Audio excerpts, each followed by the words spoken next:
quick. Okay. Bismillahirrahmanirrahim. In the name of Allah, the Beneficent, the Merciful, I bear witness that there is no God but Allah, and that Muhammad is his messenger. And I'd like to greet everyone in the greeting words of peace. Assalamu alaikum. Wa alaikum salam. Wa alaikum salam. So my name is Sister Jadea Muhammad from the faraway land of New York, and I'd like to just, on behalf of the Master Call staff, welcome everyone to the space, both new and old. We have an absolute treat for y'all today. This is our week where we're acknowledging our, anniversary. I think it's been like 2 years and a month now ish since we got started with the master Zoom call, and ever since then we've had some really amazing guest speakers and just like amazing discussions and conversations. So just to go over some ground rules before we give the introduction of the bio of our esteemed guest, Sister Callie Muhammad, who we're so excited to hear from. One, just that the way that this works, since this is a special session, we ask folks to be able to share their questions in advance. So, and we have those questions on deck. One, we'll get to hear from Sister Callie. She'll share from herself, just her general thoughts. We'll go into some of those questions that we start with, and then time permitting, we'll also make space for Q&A here. Any questions that you have, of course, please, you just type it into the chat. And so we'll be able to work it in sequential order. We can't promise that we'll get to every question because we do have a limit and we don't want to take advantage of the time of our guests, but we will do our absolute best with that in mind. Please, if you're able to come on camera and you're dressed like you're not wearing like a bonnet or a do-rag or tank top or web feet or anything like that, please do come on camera. We would love to see you, especially like when we have guests coming through to the house, that would be wonderful. Please keep your spirits high. No feds allowed, like none of the alphabet boys, no FBI, CIA, the RICO, none of them, not allowed in this space. And then, yeah, just please keep the energy high. Party folks, have I forgotten anything? Anything we want to add in? Take notes. Yes, take notes. This call is being recorded, but muscle memory matters.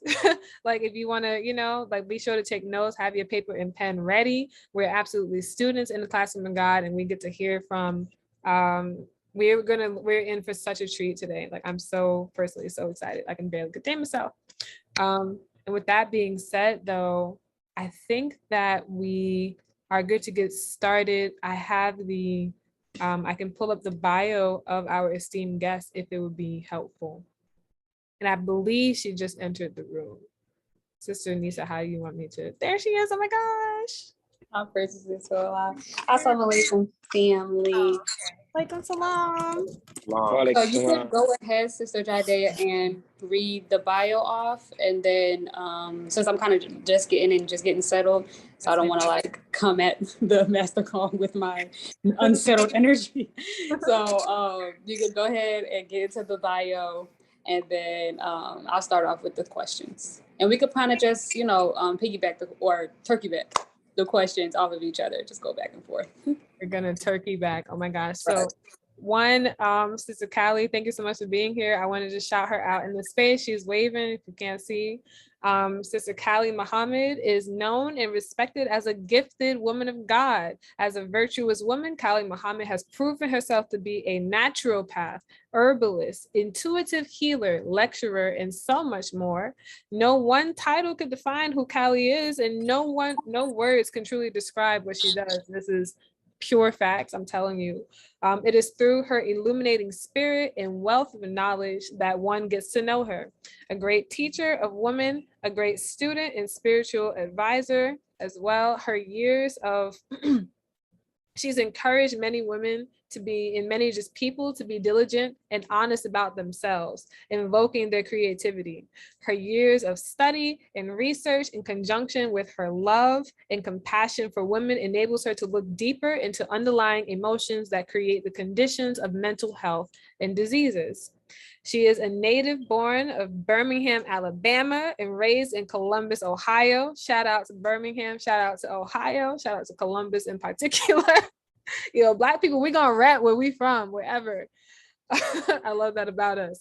Like the ways and traditions of the old-fashioned ones deposited in the spirit of a young girl named Callie, namesake to her grandmother the love for God and family, a child who grew up and accepted the teachings of the most honorable Elijah Muhammad, who has evolved to be a great student and spiritual advisor for women under the leadership of the Honorable Minister Louis Farrakhan. And she has worked closely with highly respected clergy in Islam. She has studied several years under Dr. Jewel Pookrum and graduated from the Civilized Institute of Medicine in Detroit, Michigan. Her focus on proper thinking, proper diet, and self-mastery have attracted several great minds around the country to whom she has taken great pleasure in learning from and working with. Sister Callie is a stranger to no one, who walks in the footsteps of truth and openly shares her personal life obstacles which she has overcome, revealing the lesson of healing to the universal community, both near and far. Her years of study of the mind, foods, and medicine have helped many to change their lives, in addition to qualifying her as a guide to balance the mind and body. Through her continuous study and labor, she grows more and more every day to strengthen in knowledge. And she is answering the call of God unselfishly to perform tasks through mastery in the field of healing arts. Her work is unlimited, essential, and indispensable as we all bear witness to her sacrifice. And those who know Callie Muhammad and study under her are blessed with receiving her care, understand what a loyal, devoted mother, wife, woman, and friend she truly is. And so without further ado, I get to introduce Sister Callie. Y'all can come off mute and give a round of applause. Y'all can say hi. Assalamu alaikum, sister. Assalamu alaikum. Hi, salam alaikum. Wa alaikum salam. Now ain't that a bio, y'all? Isn't that like what I'm already excited. We haven't even gotten into it. Sister Anissa, I'm going to pass it to you. We have questions from the community, but one, just if how do we want to do this? Just want to like jump in and ask my sister to introduce herself. How you feeling? Yeah, Sister Callie, assalamu alaikum. Is there any opening remarks that you would like before we jump straight into questions? Yes, just a few that to let you know that you all know that I'm grateful that I was asked to be a part of such an esteemed unit of believers, an esteemed unit of believers. And I'm always ready to work with the believers. And I asked Allah to bless us this evening, and accept our words and the meditation of our hearts, and that it may be a gift unto him what we learn and what we receive. So in my bio, my great-grandmother is who, I have to say this because I'm so honored to be named after my great-grandmother, who delivered me and most of my siblings in the rural countryside of Bessemer, Alabama, which is Birmingham is a city, but Bessemer was the rural. But my great grandmother, who was a midwife, and she was a doctor, not a what you call doctor of this world. She learned all that she could. She was a sharecropper as a girl growing up, and she learned to take care of people and deliver babies just by God whispering in her ear and pointing out the different herbs and things in the country to help people. So, I'm very honored to be, I think, walking or having some of that genetic material in me. And she also had a church. So her love for God was also very high up there. And I think these are some of the gifts that I got from my great grandmother, whose name was Callie. So yeah. Just open it up. That's beautiful. That is beautiful. So we're gonna go ahead into questions. Our first question is, I can receive thoughts, messages from others. How do you practice this form of communication? How can I tell who the message is from and what exactly they are saying? I only receive messages randomly and hardly ever know who is trying to contact me. That's a good question. And what I know, I don't know, I traveled as a companion of Mother Tynnetta for a little over 20 years. And not only was I a traveling companion with her, she was my sister. Of course, she was my teacher. And she was the epitome of everything that the Honorable Elijah Muhammad taught us about being a woman. Initially, I didn't quite understand everything that I saw, but I did admire, because the discipline and the courageousness, she was very courageous type of woman. So one day I asked her about astral traveling and telepathy. And I asked her, would she teach me? And she said yes. And so, I'm just anxiously waiting for her to tell me, to give me all these big instructions on how to do that. But she said that it was already in us. We were born and gifted from God to have telepathy. You should never let anyone discourage you. And she told me, she said that the Honorable Elijah Muhammad taught her to just go. If you want to send a message, she said it's harder to receive a message than it is to send a message. And I mean, that's just mathematically correct, because you know what all you're putting into sending a message, and you know what you're visualizing to send a message. She said, and he told her to just think hard on whoever you want the message to go to. So she said, just go. And she said, do it. Everything that you do, she said, do it out of sincerity. And so the telepathy of somebody receiving messages from you, it's easier for you to know that you sent them the message. The hard part is when they send it to you. When they send it to you, if you're not in a right frequency and a right environment, then you don't get it. You won't get it. You have to be in a certain environment to receive the messages.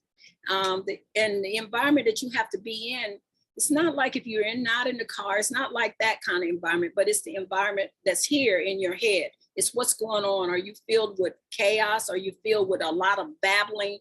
Are you filled with economic, snatches, or men, money, men, or trying to get material things? Then it's hard for you to receive the message. But if you're just sincerely thinking about, who am I? What is it in my body, this one body I have, that have 9 systems, 10 systems in it, and it all work harmoniously, and I'm healthy? This is what you say to yourself. So, I'm not worried about a sickness or a disease. All of this type of worry, it takes away from being in a certain frequency to receive if somebody is talking or sending a message to you. So you have to be quiet. You have to focus in on, ask Allah, ask yourself. And if you hear yourself, the only voice that you're going to hear when Allah talks to you is going to be your own voice. You're not going to hear nobody else's voice.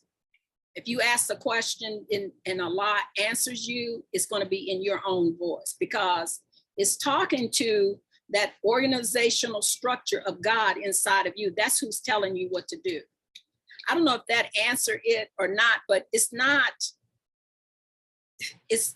you have to cover yourself in order to receive. To send it out, like I said, is very easy, but to receive that, then, and she said you have to focus on the person who you're sending the message to.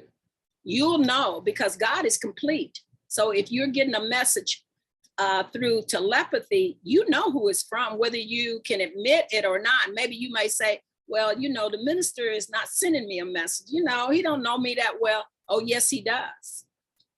So if he's sending you a message, you will get it and you'll know it's from him, because God gives us answers in completion. In other words, he tell us exactly what is coming. He tell us how to protect ourselves or how to receive from us that which we're supposed to have. It's not incomplete. Oh, praises, dude. So we started off on fire today. We start off on fire. The chat is going. Everyone is super appreciative of the answer that you gave. It was very, very profound. And I want to say this real quick. Sister Callie, you look so pretty. You look so radiant. You're just glowing. And Well, I love I'm that. so happy to be among you all today, and that you have so much wisdom and you're so young with all the wisdom that you have, and that's important. Wisdom is important, because if you don't accept the wisdom and you don't get the wisdom, it's like having a well without water. So at least you know that you're on the right path by seeking, the knowledge of self, the knowledge of God, the knowledge of your open enemy. Darren, what's my situation? So yeah. So thank you. All right. Yes, ma'am. Thank you. Sister Jade, you could go right ahead. All righty. So on to the next question. And thank you for everyone putting the question in the chat. Just want to reiterate, we will try to get to as many as we can, but that's no guarantee for all of them. So the next question, what are some of your personal experiences with the baby planes / mother wheel? Y'all, okay, so we're going all the way spiritual with this one. Okay. So so there's a lot of, and so that's the question. So what was that one? What was my experience with the baby planes or the mother wheel? Mother plane. Mm-hmm. Well, one of the things, to understand clearly, I think we all, I think I spotted planes before I came into the nation, but of course I didn't have a knowledge of what I was looking at. My dad, we lived in the country, so he would always point at these lights in the sky and different things like that, but we never knew what it was. But my coming into knowing was with Mother Tynnetta. Every place that we went, and we've been so many places in the world, there was always the planes. They followed her everywhere that she went, and she acknowledged the planes, and she also had us to acknowledge the planes. I mean, we would see them, they would do maneuvers for us. We would sit on our balcony wherever we was, and if there was a balcony, we would be deep in the jungles at night where there was no lights, and we would always see the planes. So our experience with the planes, I don't know, we just got kind of accustomed to them being there and also having a sense of security in traveling. And it was because Mother Tynnetta, especially, she knew that the planes were there. And the longer we traveled with her and listened to her, we also came into that security. So they always did maneuvers for us. They followed us everywhere we went. And she always said that we was protected because of the planes that was with us. And she would always call it, she said, "Are we gonna watch the light show tonight?" So as soon as the dark comes, we would always watch the light show, which were the planes. So they've always been there. Sometimes you have to take a moment and just look up. You don't always have to look down or look straight in front of you. Look up and you'll see them. Just look up. This society is geared on keeping you looking down. It's so that you can't see what's going on up. And a lot of people are beginning to spot them in the daytime on their cities, if they're driving up through the mountains, go for walks, go for climbs up in the mountains, and you'll see them too. Yes, ma'am. Thank you. Thank you. I don't know if anybody is familiar with the movie that's on Netflix called Don't Look Up. And it goes right to what Sister Callie was saying about Look Up. There was a movie, I don't know if you've seen it, Sister Callie, but it's a pretty good watch. And it was based upon telling people, don't look up, so they wouldn't see what was going on above their heads. Mm-hmm.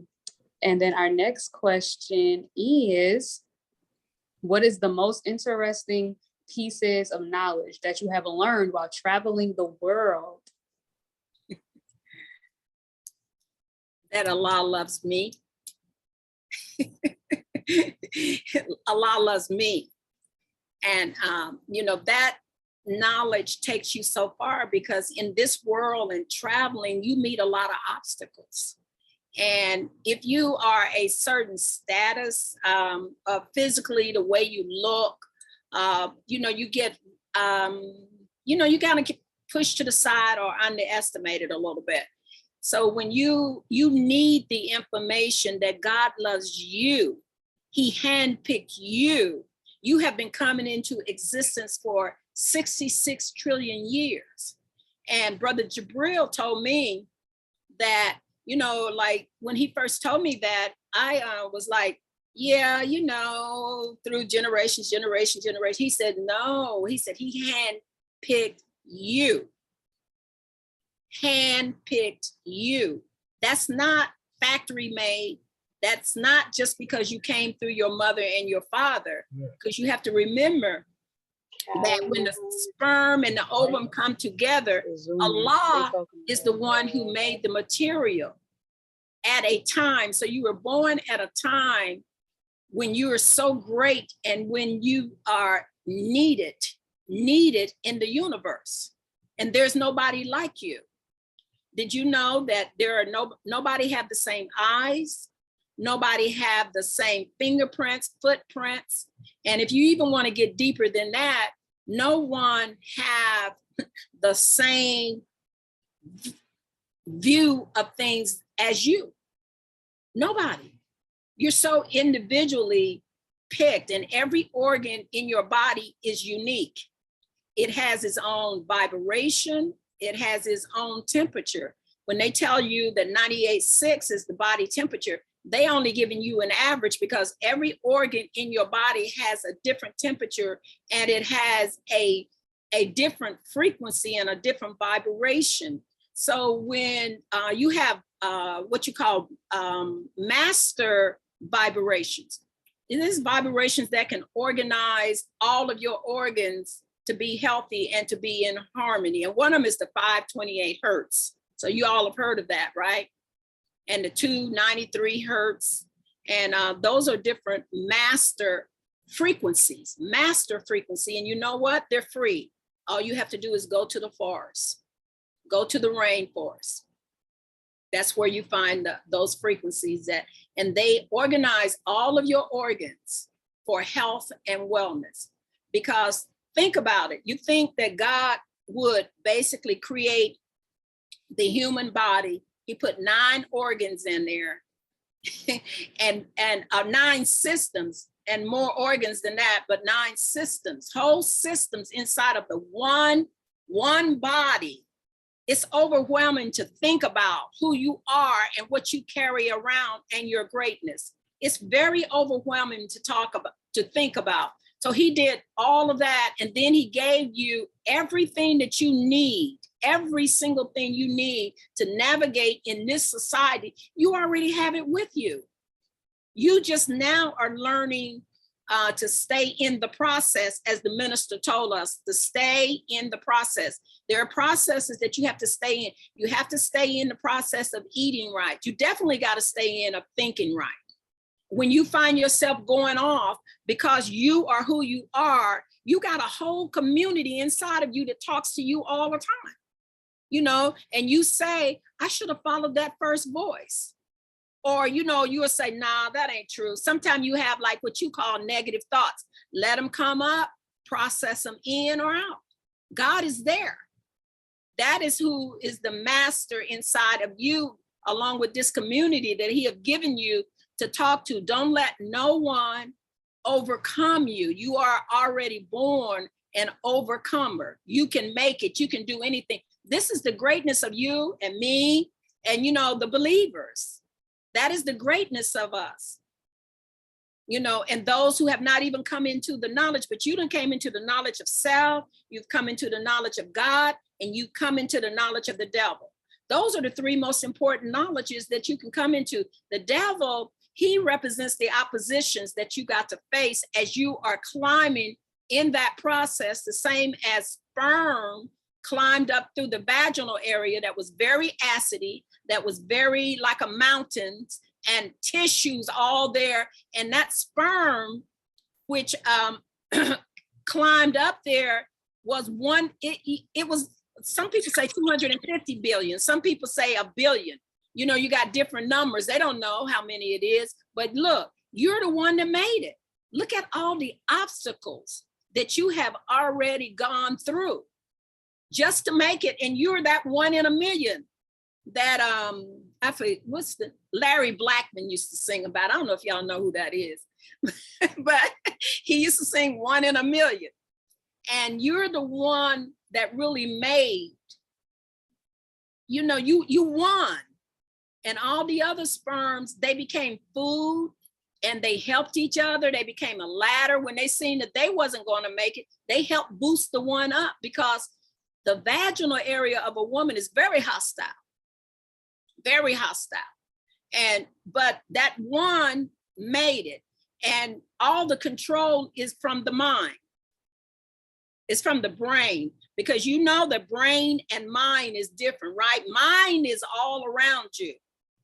But the brain, the pineal gland, which some people call the third eye, it takes all the mind in from the universe and it puts it in the pituitary gland.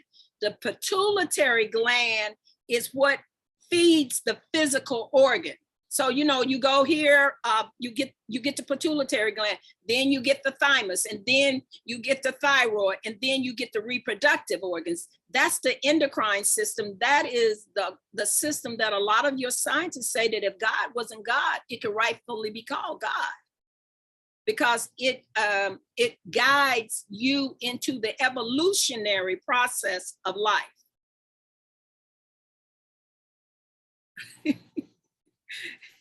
Thank you so much. I'm trying to get my notebook and pen over here as fast as I can. All right. I'm typing them out a minute. I'm on mute because I'm just like, just going madly with it. And also just in the chat, I see people just on fire. Brother said, by the time we finish today, we'll have a whole new study guide. Oh, praise be to Allah. And then, all right, let's go on to the next question, Sister Jadea, and continue to drop your questions in the chat as well. Or if you want them anonymous, you can send them. Just DM. Yeah. Yeah, just DM me. Just use the private chat feature. So the next question, anonymous, says, what can you share with us about the dark side of the moon and its relationship to its departure from the Earth? Well, of course, if whoever asked the question, they already know that the moon and the Earth was once one planet. It was that big. It was once together. And of course, the scientists, I used to always say, because I had learned that all the scientists, Shabazz blew it away. Mother said that the Honorable Elijah Muhammad never named the scientists that did it. So, you know, I think that goes without saying, because a lot of times we hear that it was Shabazz, one of the ones named Shabazz, that blew the Earth. And, you know, the Earth fell down, 36,000, or one of them fell 36,000 and the other one went up, and we're still part of that. But the Honorable Minister Louis Farrakhan said, and the little book, The Flag of Islam, how many of you have that book? He said that the Earth and the moon was just like us, that it had, it was coming back together. And he said it was being done through grains, like little granule pieces that was sifting back in where the Earth and the moon. So all of these changes that we see that are, you know, the geographic changes and stuff that's going on the planet, that's the Earth and the moon still coming back together. It's not a disaster like they tell it, but you know, we get all of our news from the disaster kings and queens. So, but he said that it would come back together. Mother Tynnetta took us to down in the jungles of the Mayans. We went down into the earth, down in a deeper part of Mexico. You don't know that you're down into the earth, but the Mayans ran down into the earth when the Spaniards came to try to kill them and everything. And we went to a seance, if you want to call it that, but it was a reading. And they said for the next 5,000 years that the earth will be going through a change, and we would see a new sun, S-U-N, a new sun. And some people, ancient people like the Dogons and stuff, they call it the fifth sun that will be seen. And the Mayans say it's the fifth sun too that have been on this planet, which is a very old planet. And they said that the earth was changing, but the change would be from the lost parts of the earth. So that's the moon coming back.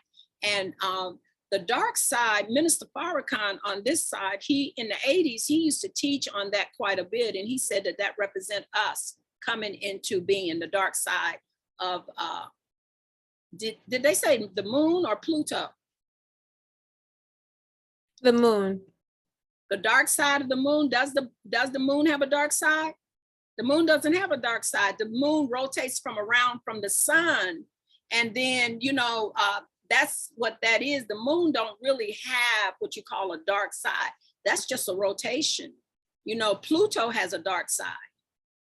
And that's when the minister was explaining it was about the dark side of Pluto. So what the scientists did, and I think it's probably been about 10 years now, maybe a little bit longer, they try to count it out as a planet, Pluto.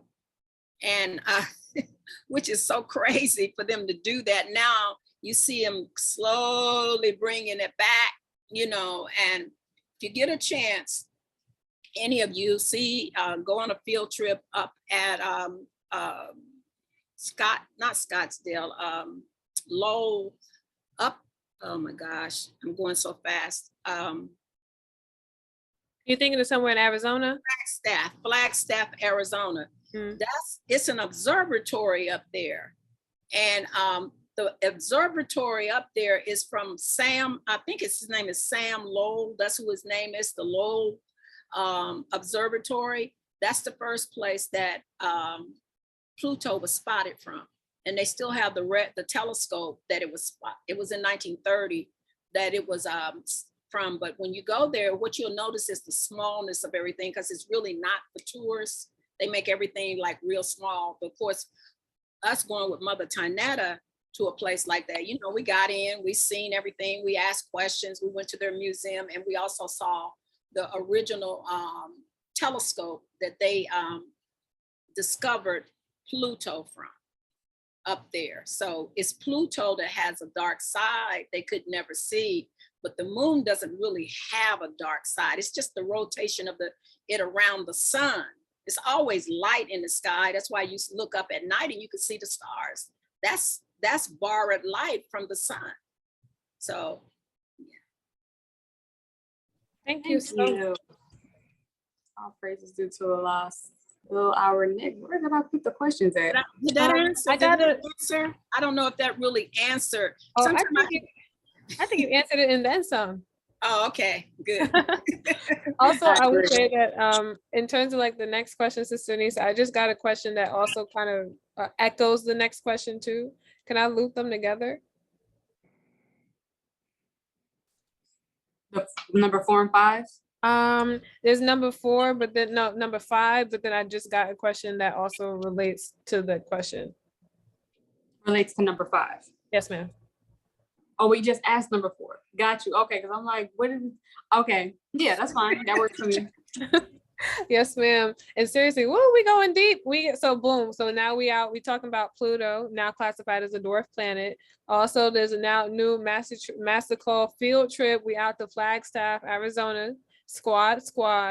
And yeah, so thank you so much for this. So the next question is around just simply how to cultivate and use mental telepathy. And a person asked, like, you know, they've been trying to understand in the past year, it happens all the time for them where they'll think of a person and the person will contact them. Or if they have a thought or an idea that they might verbalize, the individual that it pertains to will reach out or have the same thought, and that happens all the time. And so how to cultivate you know, and use mental telepathy, and then like just trying to understand it more, because it's getting like this person says it's just getting very specific, almost like they'll know what another person is going to say to them before they even say it. So like how do we understand that more? How do we cultivate and use that element of mental telepathy more? First of all, you accepted that that's who you are and that's a gift from God for you. I think most of you probably was born somewhere in the 90s. I'm not for sure of that, but we have a big range here on the call. We have people inside the nation, outside the nation, people who are born in the 90s, people who were born in the 40s. We have a great range here. Okay, but the thing of it is who are you? And your gifts, like even when you all just start having children and the children, you're gonna even see like our lesson book, for instance, stuff that some of us has been struggling with, some of them the problem books out of the 100, we can't answer them, and we don't went to places and try to find them and everything. Some little children are gonna come up and they're gonna answer it just like that. That's how you all are. So this gift of telepathy is just naturally in you. And pretty soon, Mother Tynnetta told me that all the satellites that they have in telephones, computers, she didn't like none of the electronics. She used electronics, but she didn't really care that much for them. And she said, whenever we would do reports to her, she made us handwrite them and put records of written information, because she said that the Honorable Elijah Muhammad said they all gonna fall out the sky. There's not gonna be no telephones. So how you start to cultivate that gift, accept it first that you have that gift, and then just start practicing, get with somebody. She told me this story. She said that when she first started doing it, she said that the Honorable Elijah Muhammad told her, said, leave me alone and let me do my work. You keep coming to me, go and do your work, because she was practicing and he heard her. And all the time. And she said that it was really a funny story with her telling that. He said, go on and leave me alone, because she just kept on messing with him, with talking to him through telepathy. And she said that that's how she did it, was through practice, and she has come to me on many occasions with practicing. And I would tell her, I said, this one story is when I was living in Florida, she came to the house and she said, oh, Callie, what's up those stairs? Because I was living in this huge house. And I said, for some reason, I knew that she had already been upstairs. She knew everything that was upstairs. And I tested her. And I said, oh, mother, you already done been upstairs. I said, where is the TV setting up there? She pointed exactly to where it was sitting and everything, because she traveled a lot. But she told me that when she first started, not only did she astro travel with telepathy, but she also astro traveled. And she said that when she first started, she would only go to the children's room, her children, when they were children, to their room, because she was afraid, because she didn't know if she would come back, and she wasn't ready to leave her children. And she said she only went to the room. And she said each time she would go farther and farther and farther until she's been in Mexico, but she's been right here, right where I am now. And and I could feel her presence, and I know that she's there. And she would call me right away, or I would call her and I said, mother, you was just here, right? And she would just laugh. She would just laugh. So she practiced that with us all the time, and she did it. When you accept that that's who you are, don't underestimate yourself. Quit feeling inferior or like you don't have it. It's not an arrogant situation, or it's for you to know who you are. Look at our minister. And wait till we all come into the greatness of who this man is in our midst. He's very humble. The Honorable Elijah Muhammad was humble like that also. So accept your gift and just start practicing. Get with somebody and start practicing. It's like anything, practice make perfect. So, and you're not going to have satellite. You're not going to have the cell phones. You're not going to have the computers to talk to somebody and to call somebody.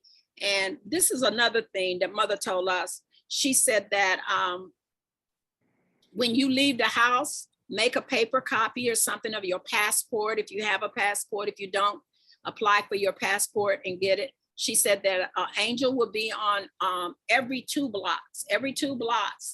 And if the angel meets you and tell you to go somewhere, you cannot go and say, I got to go home and get my children or my baby. The angels already know that.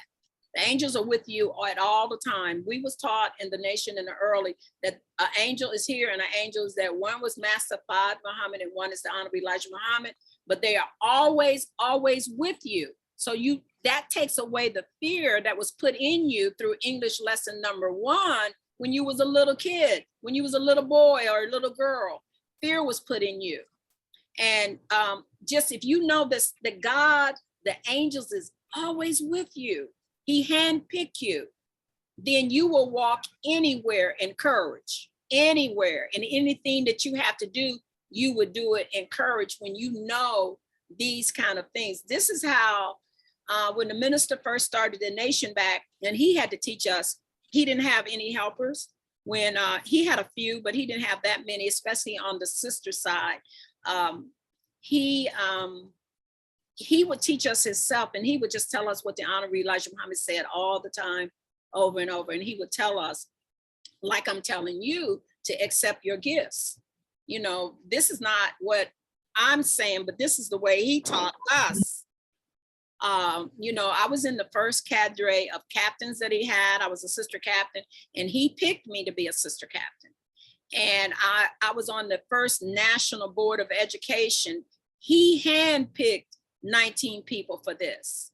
He was very instrumental in placing us in what he's seen in us, you see. And of course, we was afraid. Like I think when I came in the nation, I was about 27 and a half when I came in the nation.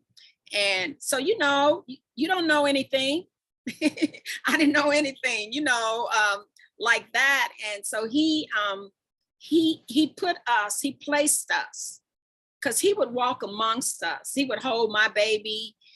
You know, we would go to the house at 9415 South Damien Avenue where he lived, and being invited in, and, you know, and he would talk to us. He's such a humble man.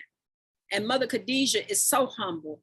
You know, they're like, back then they were like just parents, because we didn't know anything. And I used to say, well, I used to do astrological charts, and I would go like to the mothers of the faithful who would be there with the minister. I would say, well, what's your sign? And who's your child? And all this kind of stuff. But they knew I was innocent. So, you know, they really took the time to help me and to teach me many things. And I was so thankful to Allah that I was able to take it in, you know. So, yeah, and that's all you have to do is accept yourself and know who you are. You're gifted. I hate to see people with just going, especially young people, not having the knowledge of who they are in terms of their movement, in terms of, you know, how they do everything, because you don't have to do bad things. You don't have to at all, you know, so. Oh, praise be to Allah. That was definitely a quotable, that last piece. We do not have to do bad things. So thank you for that.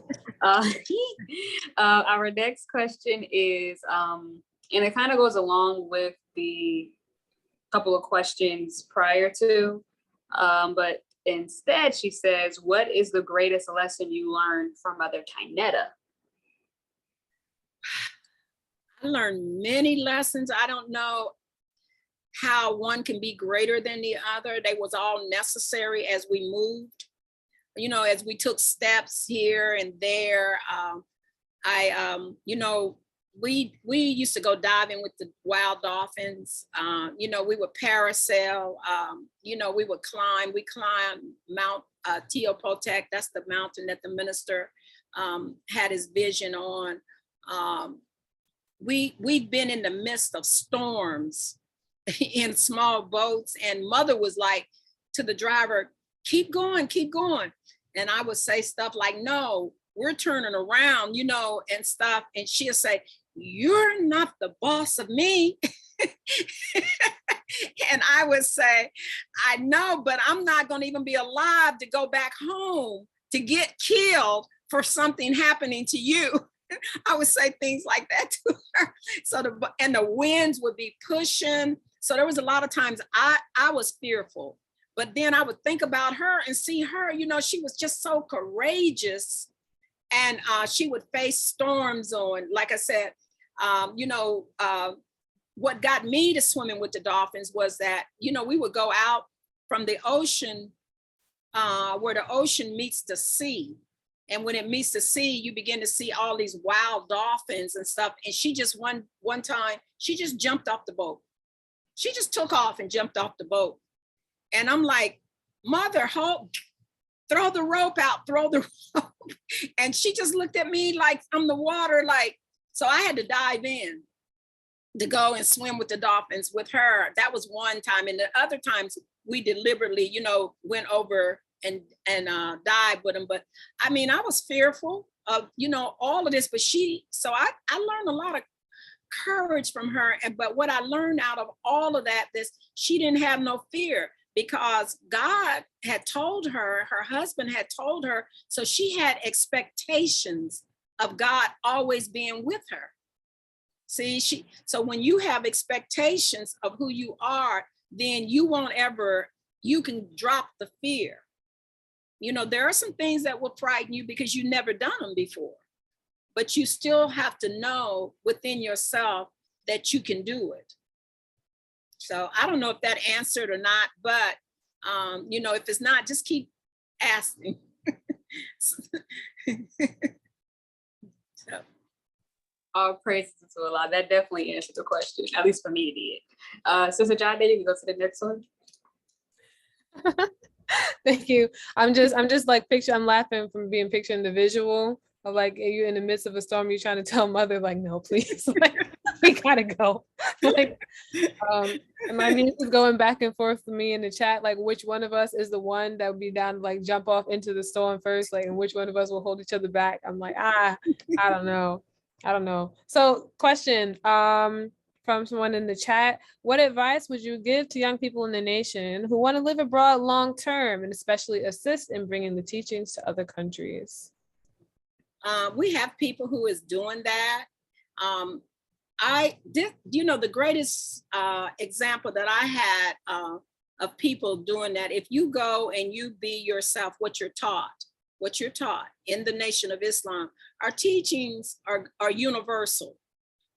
You know, they start, you know, locally, they start, and then, you know, we're a big nation, we're a recognized nation. Mother always put it like this: we study for what the nation's been existing, 92 years? Yes, 92. You know, so we are a mystery school. We come out of that. So whenever we went anywhere, you know, of course we had a dress code. We always dressed properly. And, you know, people would come up to us and always ask us, and we was respected as holy women. They wouldn't necessarily know what we were, but they knew that we were holy. And I don't know, that was probably the aura that Allah had around us. So whenever you go anywhere, I think Sister Jadia, I told you about the daughters of Genghis. Yes, ma'am. You know, which I think is a good example, because Mother, she traced her lineage back to Kublai Khan, which was one of the grandsons of Genghis Khan. And the daughters is, what I learned from that is that we have everything through, I don't know all the teachings of the men, but the women of the 7 units. When you go in any foreign country, or you move in or go down with the native people, that's how friendship and longevity and endurance is, you know, that's how it's sustained. It's through the 7 units, you know, because this is what you offer, because people, they don't feel threatened by you when you go in these foreign countries and stuff, and you going in talking about, you know, how to take care of yourself, how to take care of your husband, how to rear your children, how to cook and how to sew. You know, that's how these people who, like, especially in like South Carolina and a lot of your Native American tribes and stuff, they got special weavings of baskets and designs on their clothes and everything. Usually that's from 2 or 3 different tribes or different people from different places, and they come together. And that's how they sustain themselves. The other part is just on the for real. I suggest that if you go anywhere to live, is that, you know, you have enough of, I guess, sustainable materials, and I'm talking about money or the medium of exchange that you will need. I suggest that you find out what kind of area it is, you know, that you're going to, you know, how you want your living arrangements to be done. When Mother Tynnetta first went to Mexico, I asked her, I said, Mother, how did you find this house and this and that or whatever? You know, because most people think that the Honorable Elijah Muhammad went before her. He had never been in Mexico. She went first, and she got the place to live. And then she told me after she got her house where she lived, she said that in 2 weeks, she had to get the whole house ready because he was coming down. And it would have been his first time in Mexico. So she and her children went to Mexico by themselves, and they were very poor. You know, they were very, very poor. As a matter of fact, she told me at one point they had to wash clothes in the river. And she told me that her children, her boys, would have to go and collect golf balls on this golf course that was near their house and sell them just to buy food, because they was dependent on all of their food money and stuff to come from the Honorable Elijah Muhammad. So, you know, and all of that comes in when we pay our charity with poor number 2, especially. You know, you're poor number 1, poor number 2 is the messenger, you know. So you have to take care of yourself how, you know, you can, but they struggled. They struggled. Mother Tynnetta and her children, when they first went to Mexico, you know, they were very poor. And I'm sure the other mothers of the faithful, you know, they struggled too. So it was a struggle for them. And Mother, you know, she got with the spiritual community down there up in Palenque, where your pyramids and things are. Like when I met her, she had been there, help clearing the trees and stuff from those great pyramids for 40 years. When I first started traveling to Mexico with her, and she introduced us to the original shaman who they would travel with. She used to have a big old machete that they would cut down with. The shaman's son, and then the other shaman's grandson. She was still, you know, connected with all of these people and introduced us to all of these people that she would travel with to work and to do things.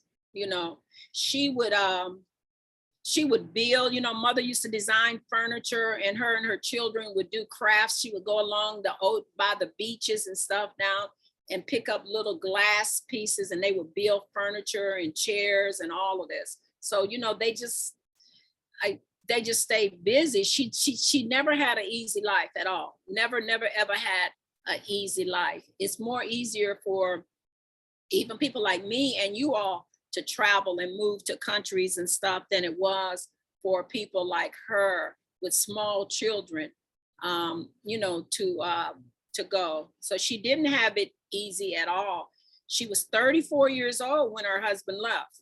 So you can imagine she was still young, vibrant, and still raising children at 34 years old. Because of her courage, it sustained her in a foreign country, you know.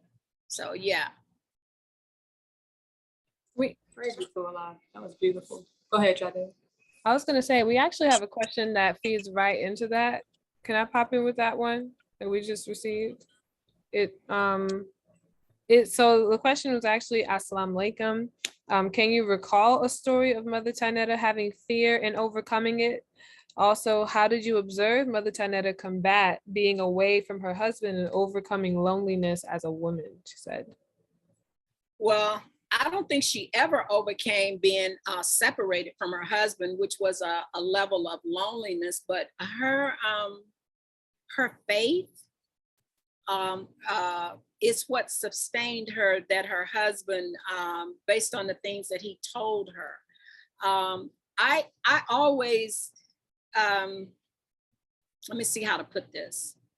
I always knew that she had a level of sadness to her because, of course, the man that she loved so much, the only man that almost had been in her life like that, she missed him. So you can imagine if you miss somebody greatly like that, and somebody who had taught you, you know, and to have that kind of faith, you know, because he wasn't seen. And then he started giving her signs, and she would go all over the world. So, you know, in her articles, she had Unveiling the 19, she had Cultural Revolution. What was the other one? It was 3. The Woman in Islam series in the The Philadelphia. name of the titles in the articles of her paper, in the paper. But when you get a chance though, just to go back and look, all of those represent different stages. All of her articles under the title, like Unveiling the 19, the Cultural Revolution, and all those, see, that represented her evolving to be where she is now, which in my belief system, she's on the plane with her husband. And all of those things was representing her getting closer and closer and closer. Of course, when he left her, she told the story publicly. She said that she went to him and she asked, she said, if you leave, what am I going to do? With, you know, I have these children, how am I going to live? And, you know, he told her he wanted her to get closer to Allah. And, you know, she didn't, mother wasn't wealthy. She didn't have money. You know, she wasn't a rich woman, and she traveled all over the world and she studied, but it was her faith that was leading her to go all over the world to travel. And of course, there was times that she was fearful. She didn't know what she was going to do. She's like any other woman. She's like Hagar, running from, you know, Zamzam to this point, to that point, at a certain point when her husband left. So and of course she was, I believe personally that she was lonely all the way up until she went to be with her husband, which she told me, and she told Dr. Tynnetta, who was also her other traveling companion, that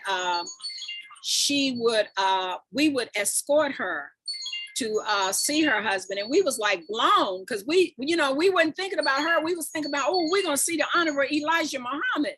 And you know, so she also told us that when he left, he had given her instructions just to be faithful, just to hold on. And she told me, I think it was maybe, I want to say a year before she left, that one of the baby planes landed in her yard. Like, you know, she had one of these yards, like a small garden type of yard. And one of them, and she said she stepped out on the balcony and she said to one of the men, may I help you? May I help you? You know, and it was 2 of them. And she said that they told her, oh, we're having a little mechanical problems, but we'll soon be leaving. And so she said that, you know, she was very calm in telling me all of this, like a plane landed in your yard and you know, you're going to go out and you're going to ask them. You can imagine what, I mean, she was just calm, like that was an expectation that she had. And she told me that, you know, what they said and they talked, and about, I think maybe, I want to say 6 months later, or maybe a little less, she told me that a second one came back, but she didn't tell me the conversation. And I would say 4 or 5 months after that, she left. You know, that's when she left. So, you know, she knew more. And then she told me on several occasions, like I would talk to her almost, I would say 3 times a week. And she would tell me that the doors were bending, for that she was going into different dimensions and stuff. And I could not, you know, like I knew how to talk, and I would say, well, and she had told me, she said, and I'm getting all of these revelations, Callie, and this and that. And I'm, well, you're not going anywhere, because if he's giving you these revelations, he's not giving you these revelations just to be given to. So she left on the 16th of February. My ticket was on the 18th of February to go to be with her. And we was going to go farther down south where it was warm. Of course, you know, I was a day late and getting to her. And it was all like a beautiful plan of Allah when you really think about all the circumstances that happened when she left. It was like a plan. It was Allah's plan that she left like she did. And so, you know, I don't know, when I start talking about mother being lonely, was she lonely? She was human. Yes, she was lonely. The man that she loved very, very much, you know, she just missed her husband. Of course, she was lonely. And of course, when he first left and she was raising children by herself, she had levels of fear. She was very human. She was a Black girl that was born in Detroit, Michigan, with Black parents, you know. And so, yeah, she had loneliness, you know, I mean, which is a quality that Allah give to us. You will experience loneliness, even in a crowd of people. So when you start to experience these qualities, don't feel ashamed, because they are natural. Some of them are the 99 attributes of Allah himself, you know, and just, you know, just deal with them, you know, just know that that's a part of your evolutionary process. You know, this process of evolution, we have to think about what happens at every turn. You know, for instance, I don't know, you all haven't, some of you haven't had children, but you know, you've heard of your mother, parents told you, they carry you for 9 months. Well, each, you have your trimesters, and you have this, and you have that, and you know, all coming out to be birth. The Quran puts it in a way in which you can describe the birth in which you came from, but you cannot describe the birth in going to God. It basically says it, and I'm kind of like paraphrasing it now, because you're not over going to God or being with God or reaching the evolutionary process of being God. You're not there yet, but there's a process. But if you know how to clock the way a normal woman have a normal baby, then you can basically clock it. The reason that the woman is called the second self of God, it's not just a title. It doesn't have anything to do with just the title. It's the processes that her body naturally goes in. God took all of his secrets that he created the universe with, and he put them inside of her. So her body, through having a child, which is a creative process, it's a creative process. And that he does all of those principles in the universe to create the universe. They are there, and they are expressed through the endocrine system. That's why she's the second self. It's creation that she brings forth, like your parents brought you forth. Sister Callie, you teaching. Woo! You teaching. And you're going directly into our next question. Sister Jadea, what's the time mark? So we can just keep it on. The time is 7:05. All right, praise be to Allah. So our next question, which you write up in there, is Assalamu alaikum. And the why we are taught that the woman was the second creation of God after he created himself. Do we know any characteristics of that first woman, physical, personality wise, etc., etc.? Yeah, just she's the second self of him. The second thing that he did, he created the law of movement. She is his second self, but the second law is movement.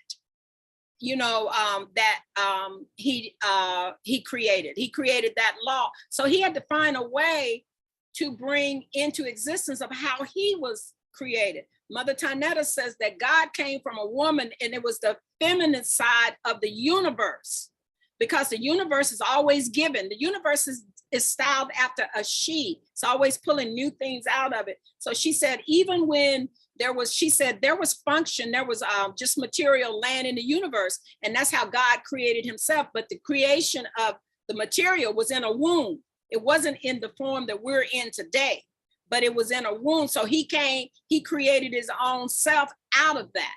And she said that goes along with, I think she talked about how God is neither begotten nor begetting, that type of thing, because of how he created himself. He put that whole process in the woman. you know, all the way from the man, when a man and a woman come together and the sperm is ejaculated into the woman, then the rest of the creation is her. She expands. So the expansion of the universe is a law. She does that. She expands, you know, and then at the very end of the process, it's a whole created human being that has never been here before. That's brand new, very unique. That doesn't have anything like anyone else. It's a brand new creation that you're able to do as a woman through the creative process. And of course, the man, he is so important because he's the one who planted that seed in her for her to create.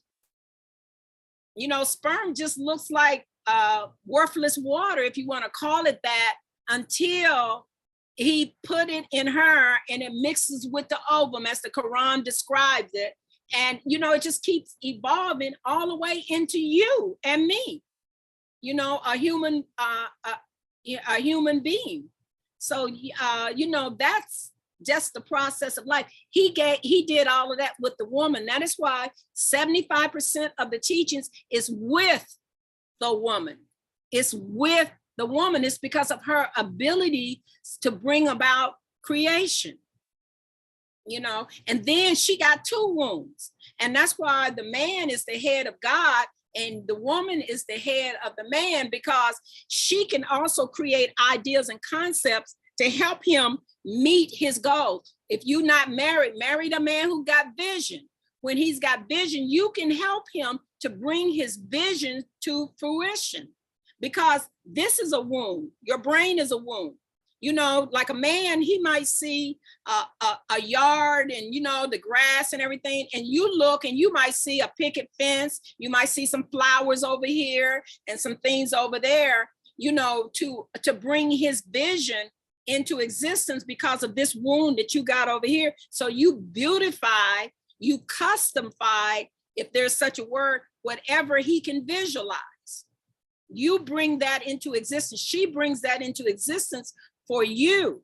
So, you know, a man can't be a complete man without a woman, and a woman can't be the second self of God until she's able to create.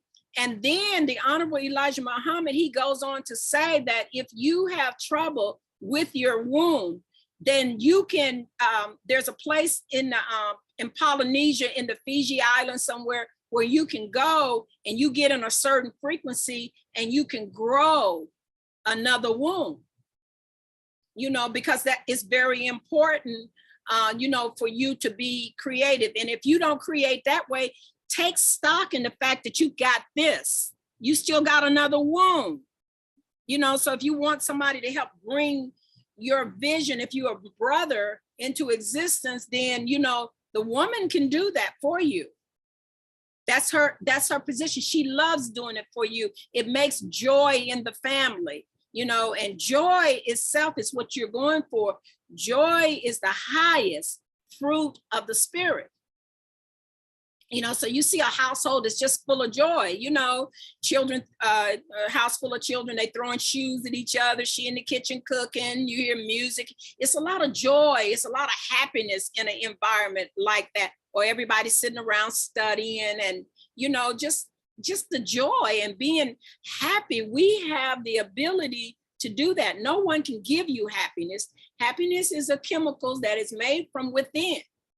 You know, don't go to a man and say, oh, you can't make me happy, or don't go to a woman and say, she doesn't make me happy. Happiness have to be made from yourself.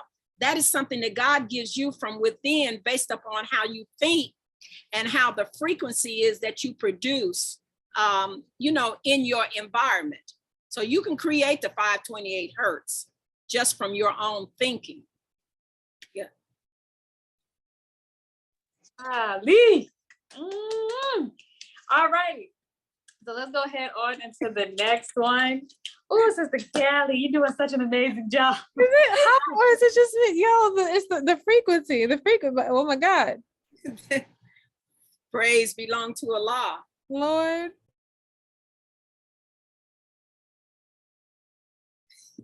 Okay, yes, Jade, my it's on bad, my you. You bad. got it. My bad. I'm so sorry. I'm serious. It's hot over here. I got my AC is already on and I gotta turn it up some more. Okay. So we have some questions as well. So one, what is your understanding of crystal technology and how do you apply it in your spiritual life? Just having a knowledge of yourself, even though I know about the crystals. If I took you on a tour right now in my house, you see crystals everywhere. I got a big one on my neck. You know, I love crystals. This is my healing necklace and stuff. But in your bloodstream is crystals. In your teeth is crystals. The fat in your brain in between them is crystals.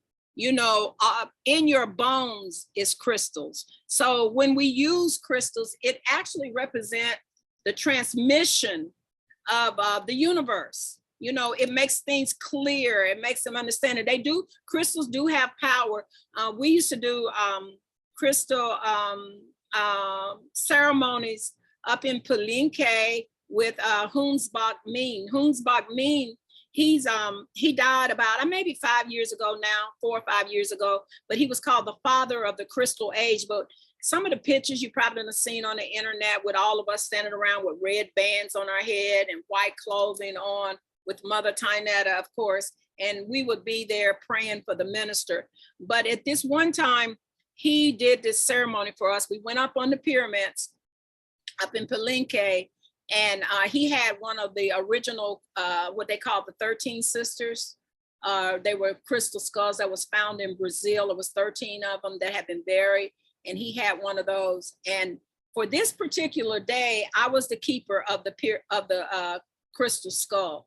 So he had it in a little wooden box, and I had to carry it. And this, you know, and I'm sitting there on the bus, right across from Mother, where I usually was right there with her all the time. And I disappeared from myself. I didn't know where I was. And when the next thing I found out that I was on the ground, I had gotten off the bus. I didn't have no memory of it. And this crystal skull had transported me into a cave. And I looked out the cave and it was just beautiful light. And so I was walking toward the light, and one sister, I believe it was Sister Kabah, she said, Callie, Mother's talking to you. Mother was talking to me, but I wasn't conscious that she was talking to me. And she told me she was trying to get me to teach this young man. He was a young shaman about gastronomy and how to eat properly. Now, mind you, he didn't speak English and I didn't speak Spanish. So she wanted me to tell him about how to eat to live. And I'm just like, huh? And I'm just kind of dazed based upon where I had been with this crystal. And he said, thank you so much for telling me. I actually talked to this man and told him in Spanish, I don't speak Spanish, and talked to him, and he was just thanking me, and he was thanking Mother and stuff, and I had no recollection of it. Now, I can't even begin to tell you how many years that this bothered me, because I thought I was getting ready to die. I didn't realize that that I had gone through was just part of this magnetized, magical crystal skull, which weighed over 7 pounds, 7 or 8 pounds, this crystal skull, a quartz crystal skull. And it had basically transmitted me somewhere to where I was going. And Mother told me that the reason that I had to come back is because what was in front of me, I was not ready for it yet. But for years, I thought I said, is this the way you feel when you get ready to die? That's what I was thinking. And she said, no, it was the power of the crystal skull. And I'm still holding this wooden box with the crystal skull in it when all of this was taking place. So it just lifted me and disappeared me, you know, to where I had to go and what I had to do. So crystals do have power. The thing of it is, you got to get real crystals. A lot of times in some of these big, huge shops, they are making them in factories. Those kind don't have no power, you know. And then if you get real crystals, and you hold the crystal and let the crystal tell you what it is for. You got them, you know, you got the rose quartz that does supposed to do this, you got the smoky, but these are interpretations of Caucasian women who are writing books on giving you your interpretation. Crystals don't work like that. Since you are the original people and you, you know, you made the planet, you the owner. So they go in the earth of your planet and they pull these crystals up because they know that they're magical. So if you get a crystal, even though you may have a book to tell you quartz does this, tourmaline does this, malachite does that, you know, then you hold the crystal and let the crystal, this crystal right here, I don't know if you can see it now. Let me see, where is it? It's in the back of me. It's a multibite. I can't find it. It's around my neck somewhere. Where is it? Where am I? You can't hardly see it, but see that? Mm-hmm. Yes, ma'am. Mother Tynnetta, before they start talking about it, she dreamed about it. It's called a multibite, and it's part of the crust of the earth. And she kept telling me, she wanted me to do the research to find what she was describing. She didn't know the name of it, but she had a vision, or she had a dream, or she just knew her mind and went into the universe. And I went and I couldn't find it. I kept saying, malachite? She said, no. And she told me that it was in Aaron's sword, this moldavite, but it's a very spiritual piece of as soon as you put your hands on it and you hold it, it'll start talking to you in a spiritual sense. You'll just hold it and you'll feel elevated. They're very elevated, very spiritual. So it's called a multibite. It was one of her very favorite ones. So I started looking for crystals, and I read somewhere that there was getting new crystals. So I was telling her about these new crystals. She said, oh, I already know about those. Those are not new. That's what she would say. She was very magical. Mother Tynnetta was extremely, which is not the best word to describe her, but it's such an appropriate word for our understanding. She was very, very, very magical, and she knew so much. So, you know, don't just stick with your regular crystals. I got a whole bunch of them sitting right up over here. I got them all over my house. And I used to do, she would have me to bring crystals. I mean, I got a lot of crystals, a lot of them. When people come to visit or something, I used to just give them away. Then I just start, after she left, I just packed them away, because they were crystals that whenever we went to countries or foreign countries, or even states in the United States, I would find crystals or go to where the natural crystals and things were, and I would collect them. And she wanted to go to Hawaii and start bringing students over, and she would use those natural crystals to basically teach on that kind of thing. And we never got around to doing that yet.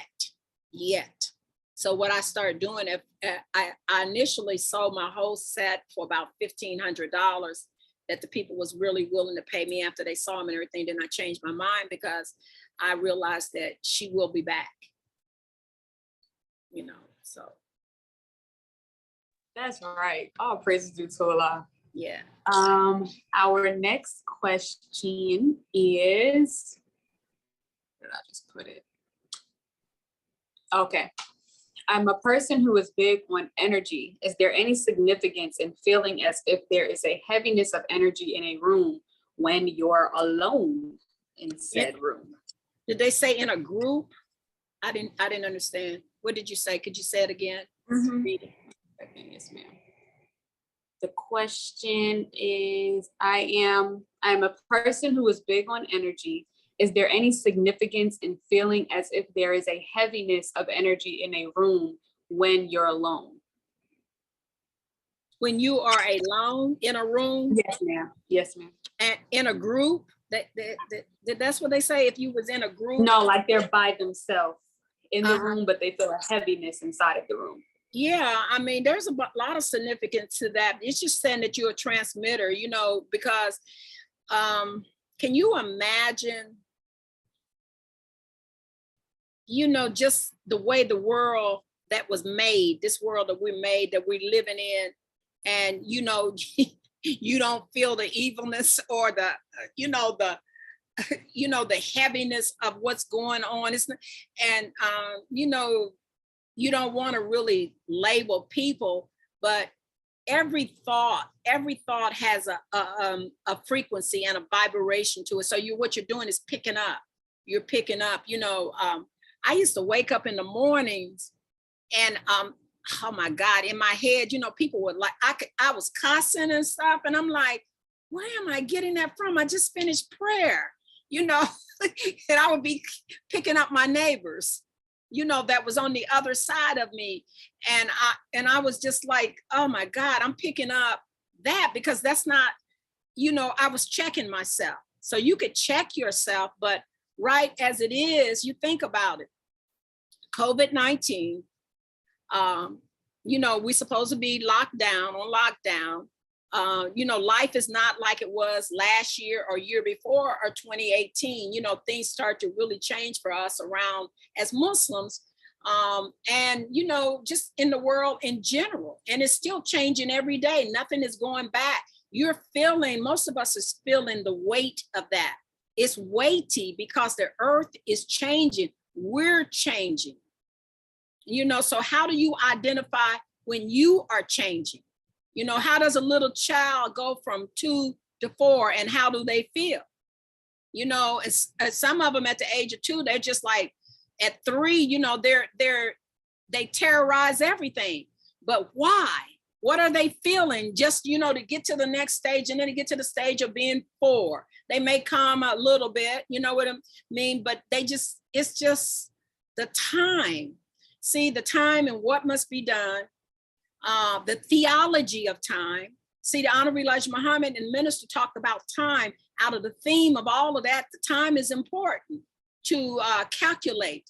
It's the field to understand, what does this time mean? You know, 5 o'clock in the morning, what does that time mean for you? You want to get up so you can make your prayer. You know, you want to be up. You know, time is important to what you are supposed to be doing. So, you know, that I don't know, except if you don't take in your environment and what it's doing, and we still living, we have 1 foot in our own and 1 foot in the made world still. So, you know, and it's a lot of chaos. You know, you look at the news, you read the news and you see chaos, you see murder, you see, you have this desire where you want to be with your own all the time. You know, you may have bills, I don't know, you know, you may not have a job, you may be just, you know, that brings about a heavy feeling. But in your endocrine system is a reward system. So, you know, if you can change that to something positive for yourself, you know, you can use ingenuity. You know, you got a feeling. Now, what are you going to do with that feeling? Are you going to see, it's up to you. Think about what I'm saying. So you got a heaviness, you got a loneliness. What you going to do with it? You can get more lonelier. You can get grouchy. You know, you can get sad. But you can take that same energy and you can start building. You can get happy. You can get joyous. You can do something pretty for yourself or beautiful for yourself. Or, you know, you can do, it's just the energy. What are you going to do with it? Thinking makes it so. On every level, thinking makes it so. You know, regardless to whatever happened to you. Have you ever seen these people who don't have any arms, no hands? They do everything with their feet, and they go everywhere. You see, you know, you just see all kinds of things where people, you know, they're working with what they have. They're making it work for them. So, you know, so when you got that energy, what you do with it depends upon what kind of vision you have, what you have for your future, what you want to do. You know, why do you have hands and feet and legs and you can move around? It's so you can build what you want, you know, and thinking makes it so. Thinking makes everything so. So, you know, You don't ever have to feel loneliness like that because you got a whole community of self that's always talking to you. See, go in when you get hungry, who told you to go in there and eat? One of those people inside of you told you that you were hungry and you just ate 2 hours ago. You know, just, you know, it's just thinking that makes things so. And the more you know about yourself, the more you can justify your own existence. When you fail to justify your existence, ask yourself, do you have a right to be here?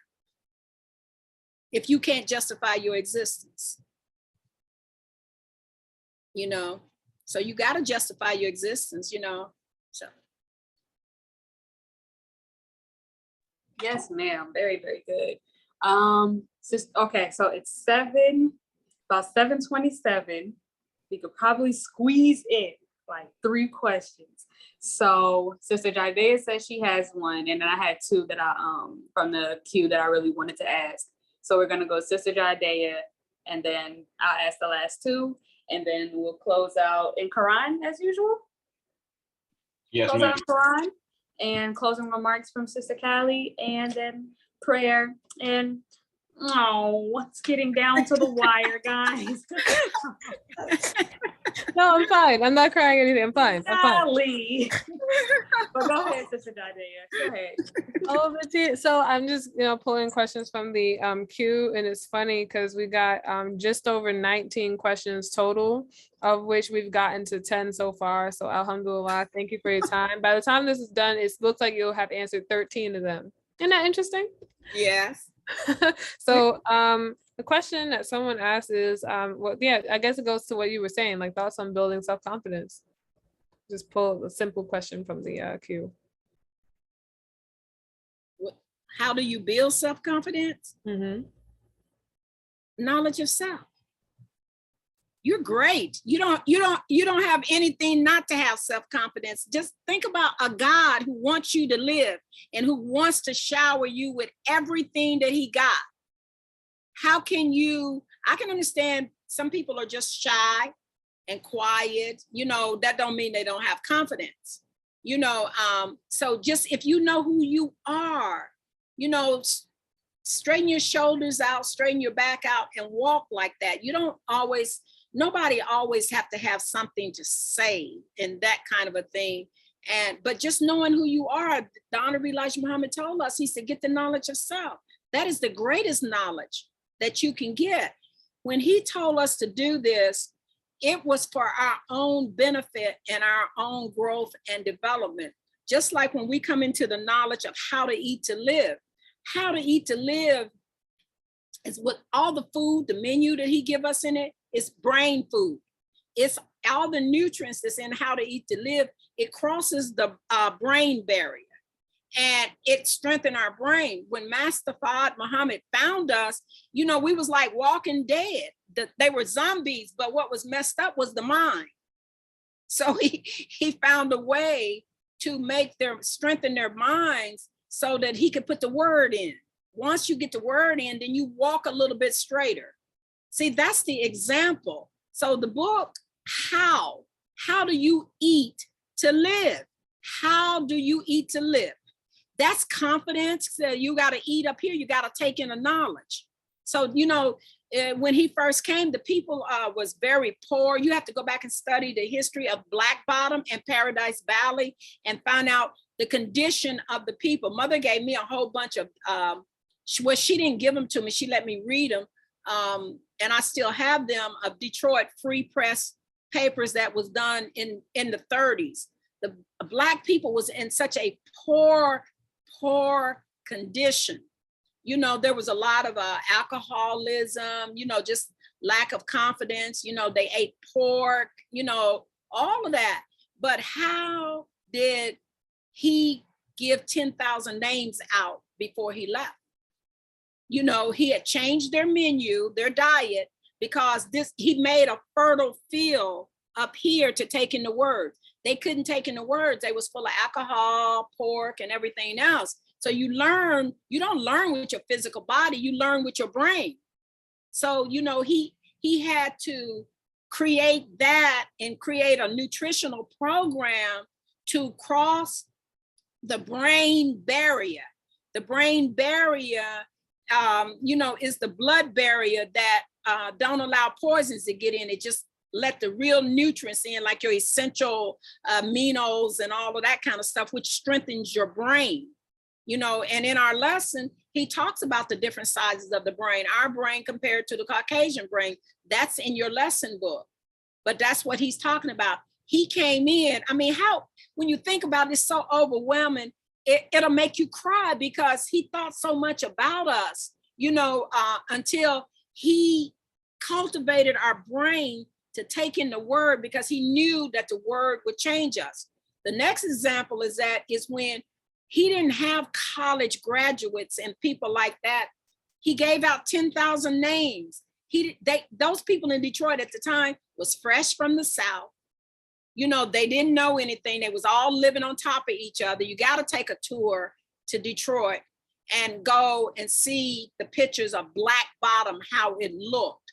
And then, they drank a lot of alcohol. They partied a lot. They was just from the South.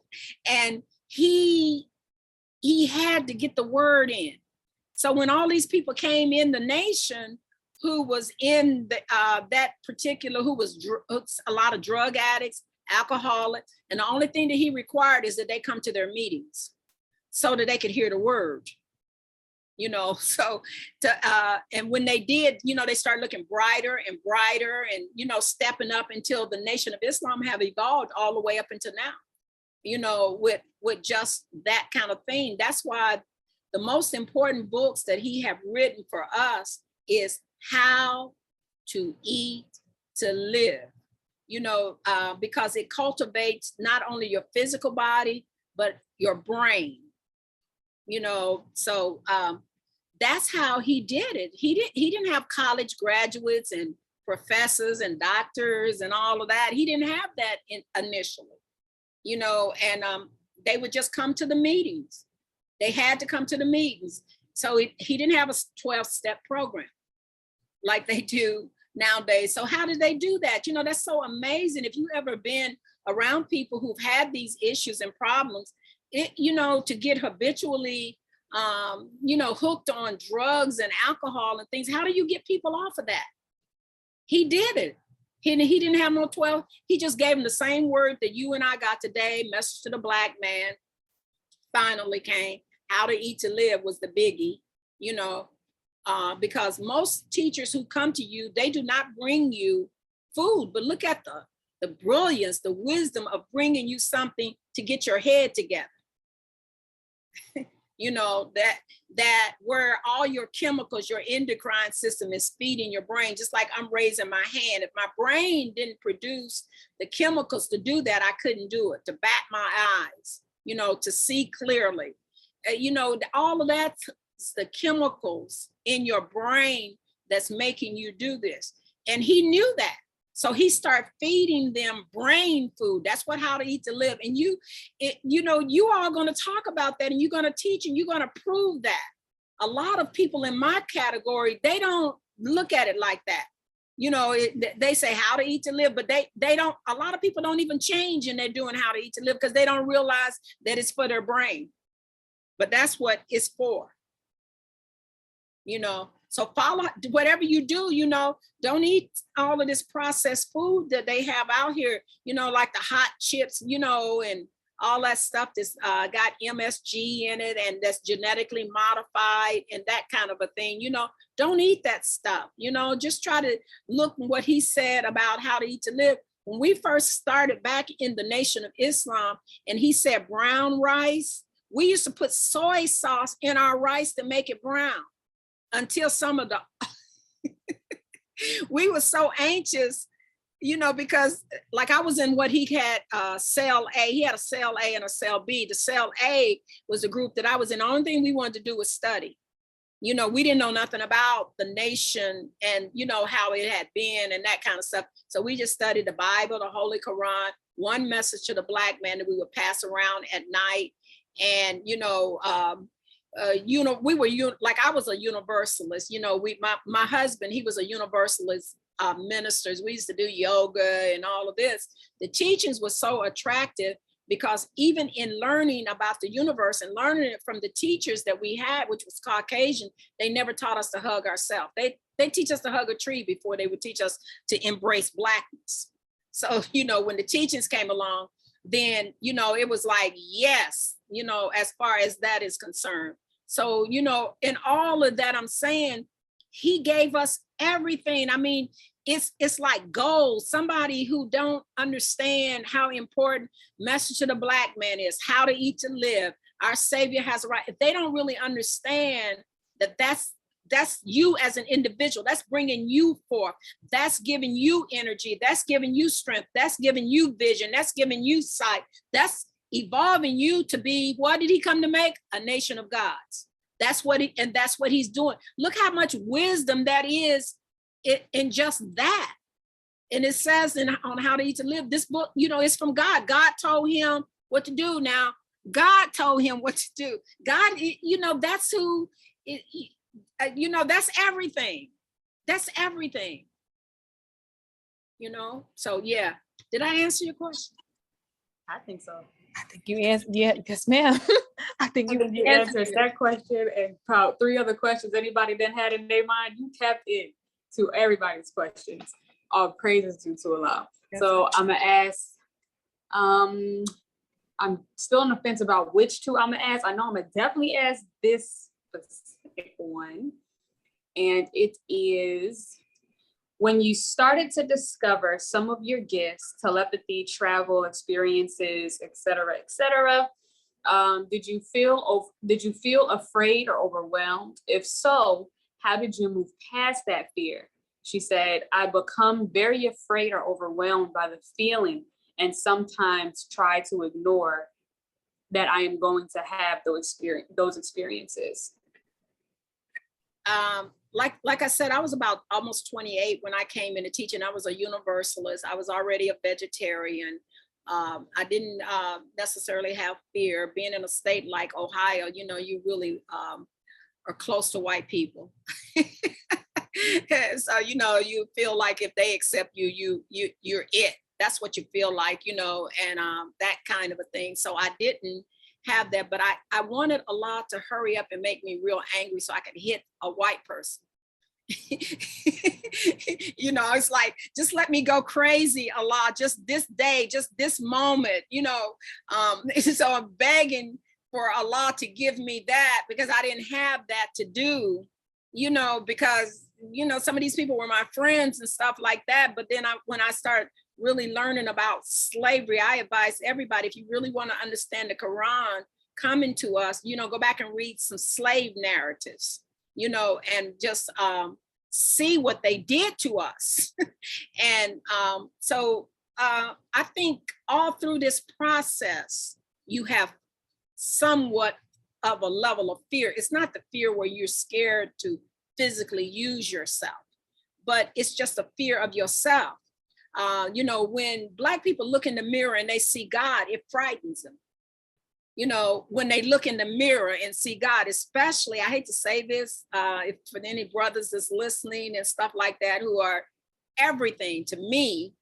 I have a son, I have 2 sons, and, a husband that I've been married to for 54 years. So I love the Black man. But when he look in the mirror, most of the time, it frightens him because he's afraid of God. He sees himself, and then he get a woman who reminds him of that. And Brother Jabril said that a lot of brothers go off because she could talk faster than the blood can jump over to the barrier to the other side. So he don't think.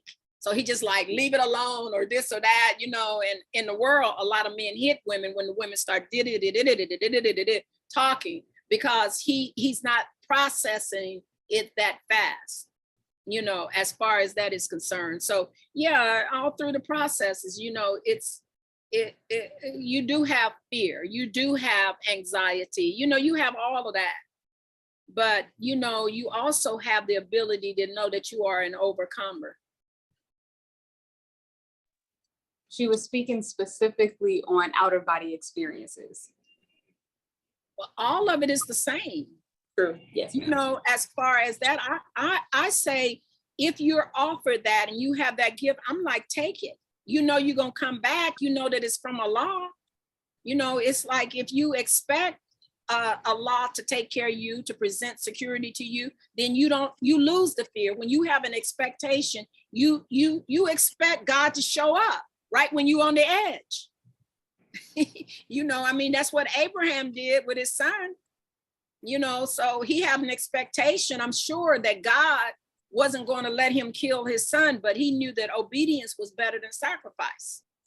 You know, so if you have that, I think you should step on out. You know, you don't have anything to be afraid of, because the Honorable Minister Louis Farrakhan told us that God is waiting to give us all of these gifts. He's going to take care of us. He has forgiven us for anything that we have done. You know, don't you believe him? You know, ask yourself, do you believe every single word that he said? Because every single word he says is the truth. Mother Tynnetta told me that from the first time when she was 16 years old and she heard the Honorable Elijah Muhammad, she said she believed every word that he said. She said, I mean, every word. She said, I believed it. So think about that, you know. So do you believe? And he the same words that he said to her, he sent them in his writing. He sent them through the Honorable Minister Louis Farrakhan. So when he tells us we don't have anything to worry about, you know, and just be grateful. When you're grateful, the brain loves for you to be grateful. So it lights the reward center up. The reward center in your brain lights up like a Christmas tree out of being just grateful and gratitude. So yeah, don't be afraid. Beautiful, beautiful, beautiful. And then our very last question is, what do you mean? Because I've heard you talk about, and Minister Ava and others as, did I say Minister Ava? Yes, Minister Ava and others as well, discussed and how it's cyclical, and it moves upward. What exactly does that mean, that time is cyclical and it moves upward? What's she talking about, time? Is that what you're saying? Right. Yes, ma'am. I know that's the position that the planes move into. So, you know, it's also the position that sperm, as it's traveling up, that's how it moves too. So it's life. It's the processes of life. You know, you were 2 years old at one point. Then you're 16. How did you get there? What was your movement like when you went from one stage to another stage? If you could look at it geographically and do sacred geometry with it, you will see the movement. Trace yourself, you know, just like Mother Tynnetta, some places we would travel and she would do the triangles wherever we was for the country. Whatever country we was in, and you got some of them to call the Golden Triangle, the this triangle. She did it with the Bermuda triangles. She did it in Hawaii, all this place geographically looking. And then when we would look at maps, she would have us to look at the shape of it, and all of it is shaped. You know, like Brother Ishmael said yesterday, that Mexico was shaped like the seahorse. He said it real quick. And he went on, you know, but that's how she taught them. That's the way she taught us too, is to look whenever we would go somewhere at the map of wherever we are, and you could see the geometrics of it. You know, you're a natural mathematician, not in the way that they teach you. They only have one book of mathematics that they don't build a whole world off of. And, you know, everything is built on a square, a triangle, you know, and, you know, the geometrics. And, everything is built on that. So if you start to look at things like that, then you will be able to, it's just so much. It's a lot more I can say even on that, with Captain Bird flying over the Arctic and didn't realize that he was down in the earth. You know, it was geometrics that later let them know that. And sometimes you'll hear me say, like when you go to Hawaii, certain places in Hawaii, you think that you are just on regular land, but you're down in the Pacific. You know, it's so much, it's so much. That's basically what I can say, you know, about these issues. You know, we've actually met people who live in the earth, down inside of the earth. We've been down inside of the earth, but you don't know it. It just looked like anything. Look at the, this is your planet. You made this planet. You own this planet. Just start looking at it just like, you know, how you would describe something that you own, that you know about, you know, and that just start looking at the whole earth just like that. Start geographically studying these places and the changes that's going on. Look at how many new trees are coming, and you'll see part of the new civilization, the new animals that they're finding. The Honorable Elijah Muhammad said they will come up out of the ocean. Look at all of the stuff, read all of that stuff, and then it will come together for you that this is part of the newness of the planet that you are looking at. You know, as far as that is concerned, the shapes and everything, sacred geometry is your birthright. You know, so, you know, just start studying that. You know, you look at a dress or a skirt or a pair of slacks or something, or a shirt, and you look at it, you know, look at what you're really looking at. You're really looking at the geometrics of it. That's what you're really looking at, and the color, which is a frequency. You know, you're looking at things like that because you're God. You're evolving into God. So you looking at things that you basically is taken for granted. And don't take them for granted. You're very privileged that you were born when you were born, and to come up with the answers to help take all of us farther, you know. All praise is due to Allah. That was the very last question. Thank you so much, Sister Callie. Is there any closing remarks that you would like to say before we close out with Holy Quran by our beautiful brother Javon, and then prayer, brother Javon? That'll work. And yeah. Yes, ma'am. Praise be to Allah. No, I just like to say that I'm very grateful for being a part of this class, and you know, I wish I could have said more, and I hope and pray to Allah that He guided my words, and you know, and meditate on them if He did, and that you will continue to grow, to love, to be in harmony, and to be kind above all things, because that's going to be the medium of exchange wherever you go, wherever you land your feet. The medium of exchange is going to be kindness. And thank you again for having me. I really enjoyed this, and it was just super. There's so much fun. Thank you. Thank you. I mean, Sheshe, Medase, Asante Sana. I mean, all the things. Praise be to Allah. Brother Javon, can you please close us out in our Holy Quran? Yes. Before that, you want to do the announcement real quick? Yes, I knew there was something I was forgetting. I knew you So were forgetting. our next, our that's why I was like, yes, because I mean it fleeted from my mind. We do have a special announcement. So while we have Sister Callie on here today, speaking a lot about Mother Tynnetta, her son will be on here in 2 days. On what is today's date? The 12th? On So on the 14th.